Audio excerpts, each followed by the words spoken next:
मित्रों नमस्कार। आज आपको एक मैसेज या एक कहानी सुना रहा हूँ। ये कहानी मुझे मेरे एक मित्र ने भेजी है और उनकी इच्छा है कि इस कहानी को मैं अपनी आवाज़ दूँ और आप लोगों तक पहुँचाऊँ।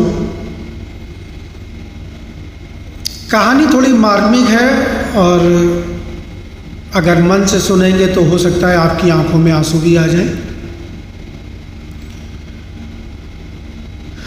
कहानी प्रस्तुत है जीवन संगिनी धर्म पत्नी की विदाई। अगर पत्नी है तो दुनिया में सब कुछ है, राजा की तरह जी ले और आज दुनिया में अपना सिर ऊंचा रखने के लिए अपनी पत्नी का शुक्रिया। आपकी सुविधा असुविधा आपके बिना कारण के क्रोध को संभालती है, तुम्हारे सुख से सुखी है और तुम्हारे दुख से दुखी है। आप रविवार को देर तक बिस्तर पर रहते हैं, लेकिन इसका कोई रविवार या त्यौहार नहीं होता।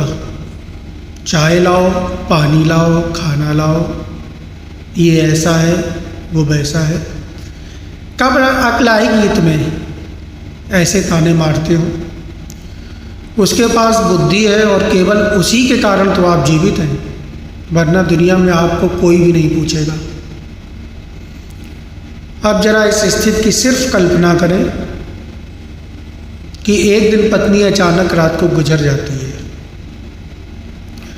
घर में रोने की आवाज़ आ रही है, पत्नी का अंतिम दर्शन चल रहा है।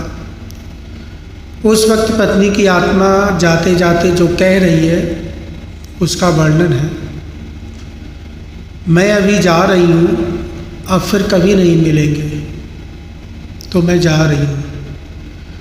जिस दिन शादी के फेरे लिए थे उस वक्त साथ साथ जिएंगे ऐसा वचन दिया था, पर इस तरह अचानक अकेला जाना पड़ेगा यह मुझको पता नहीं था।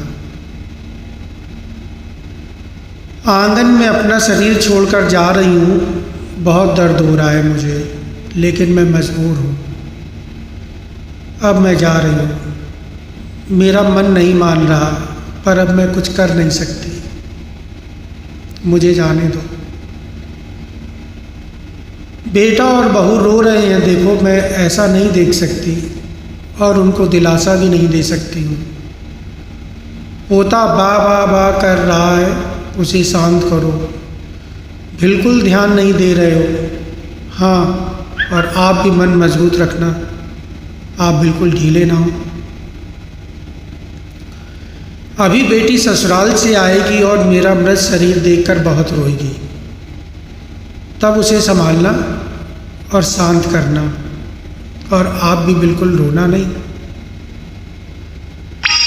जिसका जन्म हुआ है उसकी मृत्यु निश्चित है, जो भी इस दुनिया में आया है वो यहाँ से ऊपर गया है।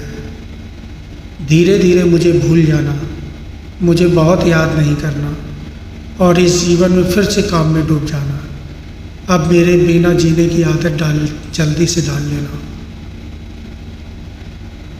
आपने इस जीवन में मेरा कहा कभी नहीं माना है, अब जिद छोड़कर व्यवहार में विनम्र रहना। आपको अकेला छोड़कर जाते मुझे बहुत चिंता हो रही है, लेकिन मैं मजबूर हूँ, मुझे जाने दो।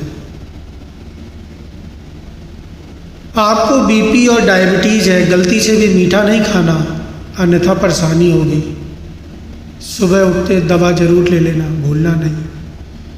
चाय अगर आपको देर से मिलती तो बहू पर गुस्सा ना करना, अब मैं नहीं हूँ, ये समझ कर जीना सीख लेना। बेटा और बहू कुछ बोले तो चुपचाप सब सुन लेना, कभी गुस्सा नहीं करना, हमेशा मुस्कुराते रहना, कभी उदास नहीं होना। अपने बेटे के साथ खेलना, अपने दोस्तों के साथ समय बिताना। अब थोड़ा धार्मिक जीवन जीना ताकि जीवन को सहमित किया जा सके। अगर मेरी याद आए चुपचाप रो लेना, लेकिन कभी कमज़ोर नहीं होना। मेरा रुमाल कहाँ है, मेरी चाबी कहाँ है, अब ऐसे चिल्लाना नहीं, सब कुछ ठीक से रखने और याद रखने की आदत डाल लेना। सुबह और शाम नियमित रूप से दवा ले लेना। अगर बहू भूल जाए तो स्वयं याद कर लेना। जो भी खाने को मिले प्यार से खा लेना और गुस्सा नहीं करना। मेरी अनुपस्थित खलेगी पर कमज़ोर नहीं होना।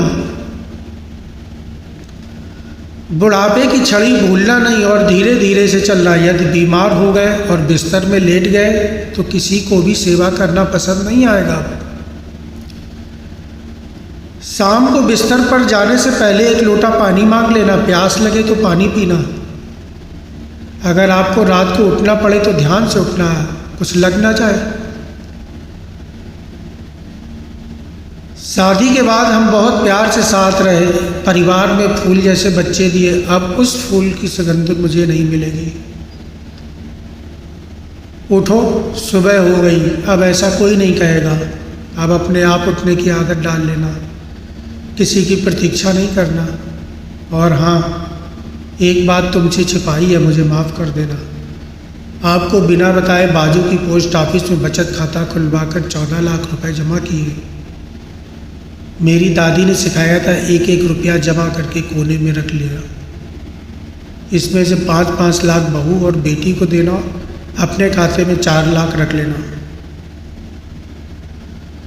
भगवान की भक्ति और पूजा करना भूलना नहीं। अब फिर कभी नहीं मिलेंगे, कभी नहीं। मुझसे कभी कोई गलती हुई हो तो मुझे माफ़ कर देना। अब मुझे जाने दो, अब मुझे जाने दो। मित्रों, ये कहानी या लेख अच्छा लगा हो तो ज़रूर शेयर करें, कमेंट करें, बताएं कि मैंने अपनी आवाज़ में इसको कैसा सुनाया है। बहुत बहुत धन्यवाद।